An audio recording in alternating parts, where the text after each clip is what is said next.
Good morning, students. In the previous class, we have studied about what is meant by a magnetic field and what are magnetic lines of force. The properties of lines of force we discussed, and we also discussed how a solenoid is going to behave like a bar magnet. So these are the topics that we have discussed in the previous class.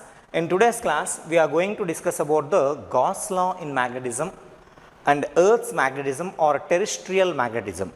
Earth's magnetism or the terrestrial magnetism and classification of magnetic materials. Into how many ways we can, into how many categories we can classify the materials based on the magnetic characters. These things we will be going to discuss today's class, and finally we will be discussing about the magnetic hysteresis and the electromagnets, permanent magnets and the temporary magnets concepts we will discuss. There ends the chapter magnetism and matter. So in today's class we are going to discuss about what? The first thing is Gauss law in magnetism, second thing is Earth's magnetism, and third one is classification of magnetic materials. Now coming to the first one, that is Gauss law in magnetism. Before discussing about the Gauss law in magnetism, we need to discuss about the magnetic flux. What is a magnetic flux? It is just like the case of electric flux.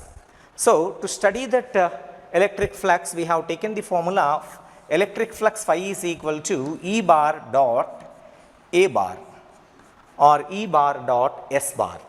In the electrostatics part, we have discussed about the electric flux, and it is mathematically represented by E bar dot A bar.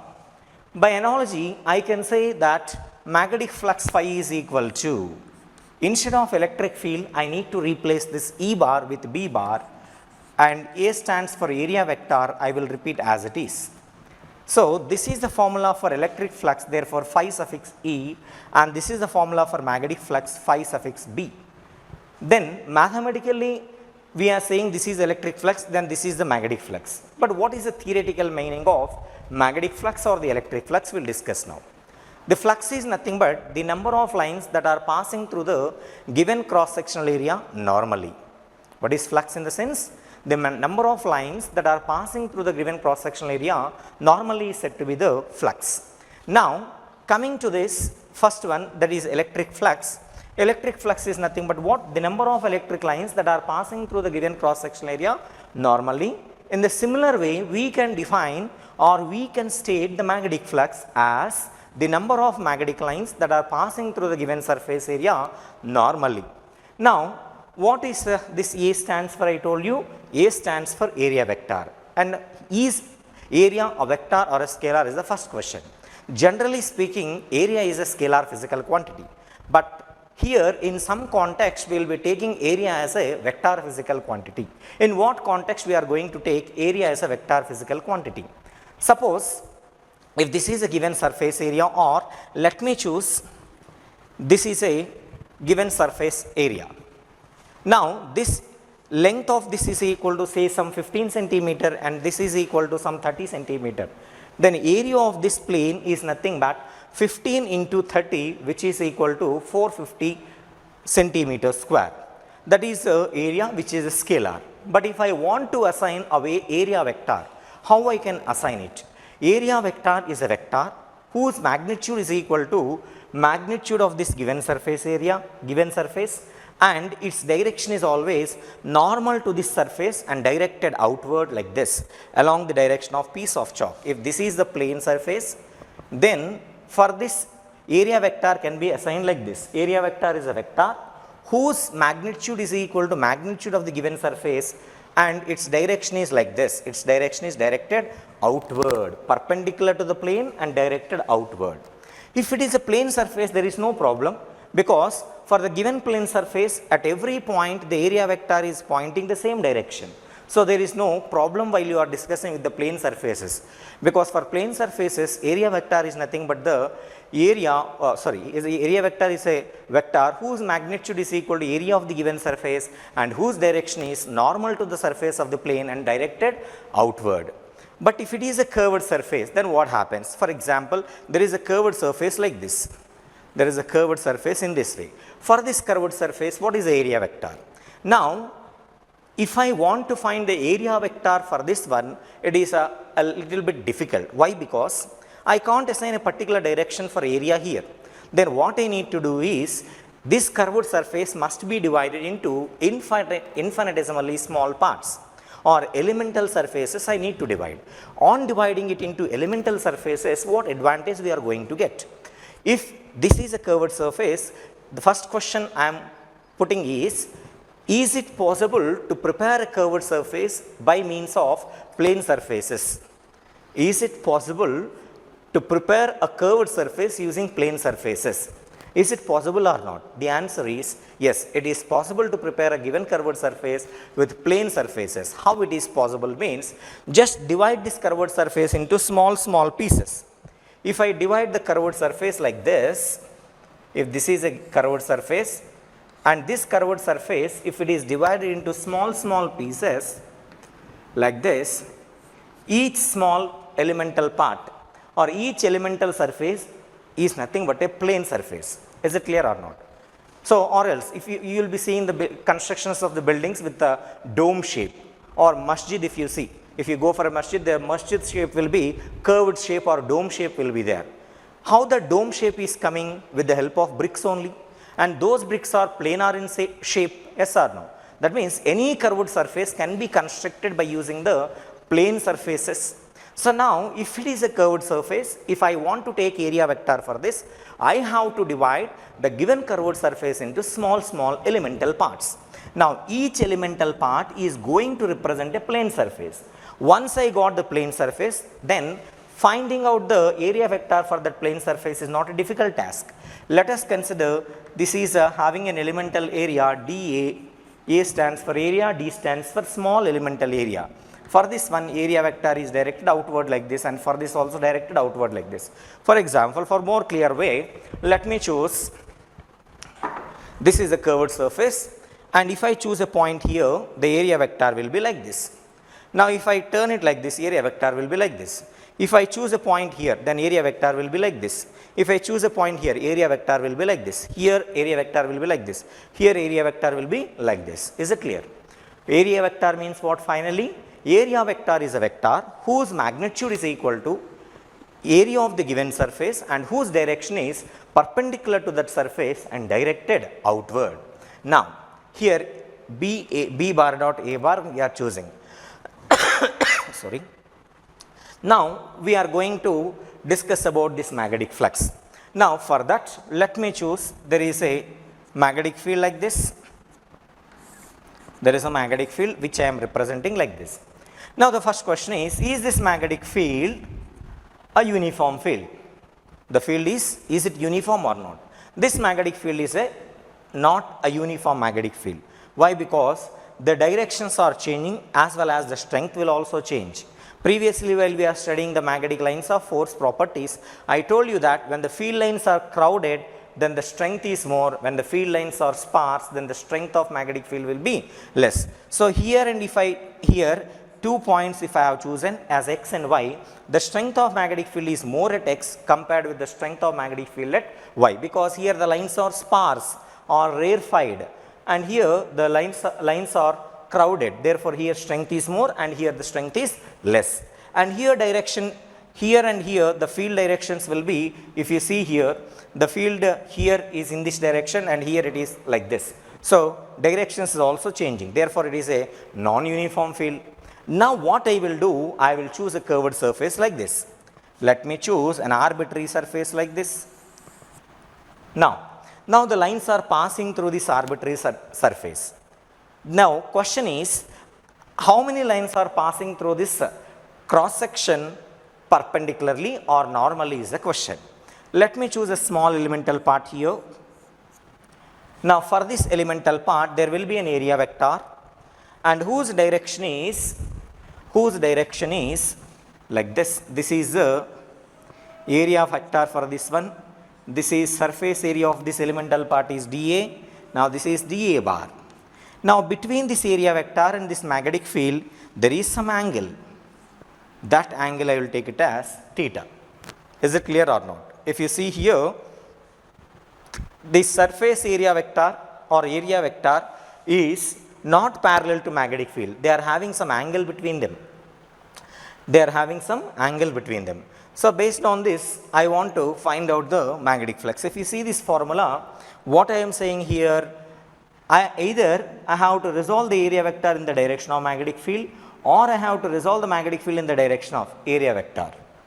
Now, then in such a case, what I can say is, as we know that A bar dot B bar is equal to A into B into cos theta, according to mathematics, where theta is the angle between A bar and B bar. Here also, according to that context, I can say that magnetic flux, mathematically I can write it as B into A into cos theta, where theta is the angle between area vector and the magnetic field vector. So what is, mathematically we are calculating the flux using this formula. What is the theoretical meaning of magnetic flux? Means the number of magnetic lines that are crossing through the given surface area normally. What is magnetic flux definition? Magnetic flux definition. They will be asking the definitions for 1 mark questions in board examination. The number of magnetic lines, the number of magnetic lines, the number of magnetic lines passing through the number of magnetic lines passing through the given surface area normally, given surface area normally is called magnetic flux, is called or is named as magnetic flux. Is it clear or not? So here magnetic lines are passing, but these are not passing perpendicular to the surface area. Perpendicular, the surface area is like this. So surface area vector is like this, and the magnetic field is like this. I have to consider the magnetic lines along this direction or perpendicular to the given surface area. So the number of magnetic lines passing through the given surface area normally is called magnetic flux, and the SI unit for this magnetic flux is Weber. What is the SI unit for magnetic flux? Weber. Weber is the name of the scientist. So Weber, or simply I can write WB. So SI unit for magnetic flux is what? Weber. Then according to that, if you see here, flux phi is equal to B bar dot A bar I am writing, or in terms of magnitude, flux is equal to BA into cos theta I can write. So flux unit is Weber, and magnetic field unit, I want to express the magnetic field unit other than Tesla. Then what I can say? Magnetic field unit, let me take, I don't know, take it as B. Area vector is, area is a vector and its magnitude I am taking it as meter square. Unit is taken as meter square. Cos theta does not have any units. Therefore, unit for magnetic field is what? Bring this to this side. Weber per meter square. We are calling this Weber per meter square as Tesla, capital T, or simply Tesla. Nikola Tesla is the name of the scientist. In order to respect Nikola Tesla, we have taken the Tesla as the SI unit of magnetic field, and flux unit is taken as Weber. So 1 Weber per meter square is nothing but 1 Tesla. Is it clear or not? So Weber per meter square is the other unit for magnetic field, I can say. So here flux we are writing it as phi is equal to BA cos theta. So flux is depending on what now? Flux depends upon the strength of magnetic field, it depends upon the surface area, and it also depends upon the angle between the area vector and the magnetic field. Now few questions we will discuss here. Suppose there is a magnetic field of 3 Tesla and area vector is having a given surface area is having an area of 6 meters square, and the angle between the magnetic field and area vector is equal to, say, some 60 degrees. So angle between area vector and magnetic field is equal to 60 degrees. What is the magnetic flux through that surface? So flux is equal to, as we know, BA cos theta. I can write it as 3 into 6 into cos 60 I can write. So that is equal to 3 6 are 18, cos 60 is 1 by 2. So that is equal to 9 Weber. This is a flux.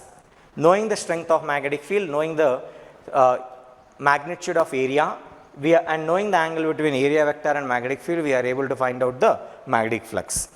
And the second model question, generally the flux calculations will be asked in the 2 marks or in the CET standard examination, they will be asking these things. Now second thing is, they have given a magnetic field vector and also they have given the area vector. Now how to find out those things? So how to find out those things? Let us consider magnetic field vector is represented by 3I plus 2j minus 4k Weber per meter square, they have given magnetic field, and area vector is represented by 6I meter square. So what is the flux through that given surface area is the question. Then flux through the given surface area is given by which formula? B bar dot A bar. So according to this formula, I can write 3I plus 2j minus 4k dot 6I cap. So what is this? This is nothing but the dot product that we have studied in the mathematics, or in first year physics part we discussed about the dot product or the scalar product of vectors, and here according to that rule we had to multiply the I coefficient with I coefficient. So here 3 into 6 is 18, and here there are no j and k terms, therefore no need to bother about the other 2 terms, they will become the zeros, and therefore answer will be 18 Weber.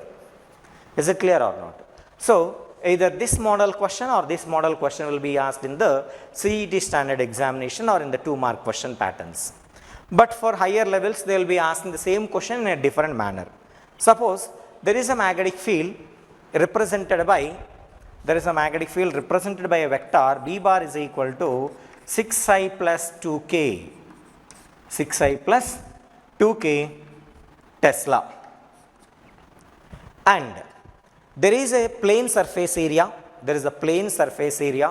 having an area equal to say some 10 meters square, with its plane lying in the xz axis, What they have told, with plane area is equal to 10 meters square they have given, and its plane is in which how the plane is situated? The plane is located in the xz plane, I told. xz plane. Now what is the direction of area vector? Area vector is always normal to the given surface area, I told. Normal to the given surface area means area is in xz plane. For this xz plane, which one is perpendicular? For xz plane, the perpendicular one is nothing but y-axis. Therefore, in terms of area vector, I can write it as A bar is equal to 10 into, as this is in xz plane, perpendicular to xz is y-axis, y-axis unit vector is j cap. Now, therefore, phi is equal to what I can say? 6i plus 2k dot 10j. So, answer is equal to how much? 0. There is no flux passing through the given surface area here. That means, let me choose here, this is x and this is z-axis. Now this is y-axis. Y-axis is perpendicular to x and z and directed outward. They have told that area vector is in which one? Area vector is directed like this. This is the area vector is like this in the zx plane like this. Is it clear or not? Sorry. Area is in zx plane. Magnetic field is 6i. Magnetic field is 6i plus 2k. 6i plus 2k means, so this is I, this is k. So magnetic field is lying in which plane? Magnetic field is also in the same plane. So magnetic field is like this, somewhere like this. So the magnetic field is parallel to the plane. Whenever the magnetic field is parallel to the plane, no lines of force will pass through it. Yes or no? So magnetic field lines are passing like this. So according to the 6i plus 2k, 6i plus 2k is in which plane? I is this and k is this. Then 6i plus 2k will be like this. So it is parallel to the plane of the given surface. Therefore, no lines of force are passing through that given surface area. Understood this clearly? So, what is magnetic flux means? Magnetic flux is defined as what? The number of magnetic lines that are passing through the given surface area normally. This word is important. What is that word? Normally or perpendicularly. So that is the definition for magnetic flux. And magnetic flux is mathematically written as B bar dot A bar, or you can also write it as B into A into cos theta, where theta is the angle between B bar and A bar. Is it clear? And one more thing here we need to discuss is flux a scalar or a vector? As it is a dot product, it is a scalar physical quantity. And the SI unit of magnetic flux is what? SI unit of magnetic flux is Weber. Is it clear? This is about the magnetic flux, and now we will go with the Gauss theorem. What the Gauss theorem says? So let us recollect the Gauss theorem in electrostatics first, and then we will discuss about the Gauss theorem in magnetism. According to Gauss theorem in electrostatics, what we are knowing? Gauss theorem in electrostatics says that the flux is equal to, electric flux is equal to 1 by epsilon naught times the charge inside the Gaussian surface. What is a Gaussian surface means? Gaussian surface is a, question number 1, it is a 2-dimensional surface or it is a 3-dimensional surface? Gaussian surface is which surface? 2-dimensional or 3-dimensional? So look here, Gauss theorem in electrostatics can be written mathematically as phi E is equal to 1 by epsilon naught into Q inside, or else in terms of sentence I can say it like this: the electric flux through a Gaussian surface, the electric flux through a Gaussian surface is equal to 1 by epsilon naught times the charge that is present inside the Gaussian surface. Q inside is nothing but what? The charge that is present inside the Gaussian surface. Now what is a Gaussian surface? Gaussian surface is a 3-dimensional closed surface. It is not a 2-dimensional surface, but it is a 3-dimensional closed surface. And what shape a Gaussian surface can have? A Gaussian surface can have any shape, but it must be a 3-dimensional surface, closed 3-dimensional surface. There is no restriction that Gaussian surface must be spherical in shape or cuboidal in shape or parallelepiped in shape. Like this, there is no restriction. But for simplicity purpose, for solving the problems with ease, we will be considering the symmetry cases, and in such cases we have to take the Gaussian surfaces as spherical or parallelepiped or cylindrical, or some other shapes we will be taking. Is it clear or not? So, but Gaussian surface can take any shape. There is no restriction. When the surfaces are symmetrical, then the problem solving will be easier. So here it is a Gaussian surface is a hypothetical mathematical surface, and here in one CET examination they have asked one question: Gaussian surface is a dash. They have given the options: number 1, it is electrical in nature; number 2, it is magnetic in nature; number 3, it is scalar; and number 4, it is vector they have given.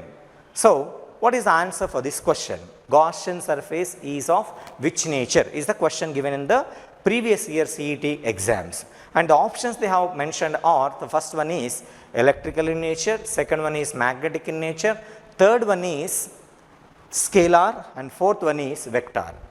What is the right answer means? For this question there is no right answer, because all the given four options are wrong options. As it is a hypothetical Gaussian surface, it is a mathematical surface, it does not have any electrical nature or magnetic nature.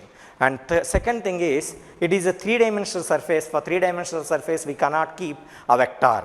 So because a vector will have only one direction at a given place, and it is not scalar because it is not a physical quantity first of all. It is a hypothetical mathematical closed surface. That's why no option is there. But most of the institutions at that time, they have given the answer as vector. Even the key released by the KE authority is also vector. But later they have corrected it and they have given it as grace. Is it clear? So that is, you must be cautious about this term. So Gaussian surface is neither a scalar nor a vector, neither electrical in nature nor magnetic in nature. Okay. So now Gaussian surface is 3-dimensional. Second thing, magnetism, Gauss theorem in magnetism we have to discuss now. What the Gauss theorem in magnetism says: as physics is a subject of symmetry, we can express the Gauss theorem in magnetism similar to that of Gauss theorem in electrostatics. Here we are taking electric flux, here we are discussing about magnetic flux. Here the role played by 1 by epsilon naught will be played by mu naught. Why? Because in electrostatics we are having a constant k, proportionality constant k as 1 by 4 pi epsilon naught, and in magnetism we are having a constant that is mu naught by 4 pi. Just relate these two, then this is for 1 by 4 pi, 1 by 4 pi is common, and 1 by epsilon naught role is played by mu naught. Is it clear? And here this is the charge inside the Gaussian surface, but here it is the, in magnetism the charges are to be replaced with magnetic charges or pole strength. Is it clear? Magnetic charges are also called as magnetic poles. Now here this is the magnetic charge and this is the electric charge. So this charge inside the Gaussian surface here we are telling, and here we need to say the magnetic charge inside the Gaussian surface. But previously I told you in the beginning of this chapter that through the any surface if you choose, if it is a dipole, magnetic dipole with the north pole and south pole, the magnetic lines we have drawn like this. Yes or no? And in this case we have chosen the loops, different loops we have chosen. Here one loop I have chosen, magnetic lines are moving from north to south outside the magnet and they are traveling south to north inside the magnet, and these are the closed lines also we discussed. Magnetic lines are closed lines. Now if I choose a surface here, through this surface the number of lines they are entering like this will be equal to the number of lines that are leaving. Therefore total number of lines will be 0. Is it clear or not? Here also if you see the lines are coming like this. So here also how many lines are entering? The same number of lines are leaving. Therefore total flux is equal to 0 in this one. So either in loop 1 or in loop 2, in both the loops the total flux is 0. In this case there is no magnetic charge, but here I can't say there is no magnetic charge because it is consisting of, clearly we can see there is a north pole. But why, if there is a magnetic charge, why we are having 0 flux is the question. It says that there is a magnetic charge but the total magnetic charge must be equal to 0. Total magnetic charge must be equal to 0 means what? The total positive magnetic charge should be equal to total negative magnetic charge, which says that magnetic monopoles never exist. Magnetic monopoles never exist. If they exist, we should never get this flux is equal to 0 in this loop 1. Is it clear? So that's why even though you are dividing a magnet into 2 or many number of pieces, each small piece is going to behave like a magnetic dipole. However small you are going to divide it. So magnetic, which poles never exist? Magnetic monopoles or isolated magnetic poles does not exist. They always exist in pairs. If there is a north pole, there must be a south pole and vice versa. Is it clear or not? That is the reason why this total magnetic flux is always 0 through any Gaussian surface. Is it clear or not? So every time no need to write that magnetic flux is equal to mu naught into Qm inside.